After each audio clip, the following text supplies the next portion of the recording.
உங்க வீட்ல முட்டை இருந்துச்சுன்னா ஈவினிங்ல இந்த மாதிரி ஸ்நாக்ஸ் குழந்தைங்களுக்கு செஞ்சு கொடுத்து பாருங்க. இத ஸ்நாக்ஸாவோ பிரேக்ஃபாஸ்டாவோ சைட் டிஷ்ஷாவோ கூட கண்டிப்பா ட்ரை பண்ணலாங்க. இத பண்றதுக்கு ஒரு பவுல்ல 1/4 டீஸ்பூன் மஞ்சள் தூள், 1/2 டீஸ்பூன் மிளகுத்தூள், 1/2 டீஸ்பூன் உப்பு, 2 டீஸ்பூன் கடலை மாவு, 3 டேபிள் ஸ்பூன் அளவுக்கு தண்ணி சேர்த்து நல்லா பீட் பண்ணிக்கோங்க.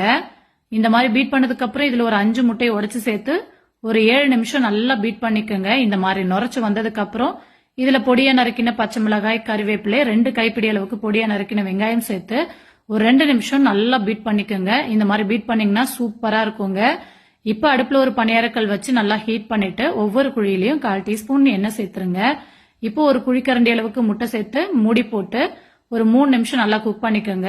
இப்ப திருப்பி போட்டு ஒரு 2 நிமிஷம் நல்லா குக் பண்ணிட்டு எடுத்துட்டீங்கன்னா சூப்பரான முட்டை பணியாரம் ரெடிங்க. இந்த பணியாரத்துல கடலை மாவை ஸ்கிப் பண்ணாம சேர்த்துக்கோங்க, இல்லனா ஃபிளஃபியா வராது. மார்னிங் பிரேக்ஃபாஸ்டா எடுத்தீங்கன்னா ரொம்பவே ஃபில்லிங்கா இருக்கும். ட்ரை பண்ணுங்க. பை.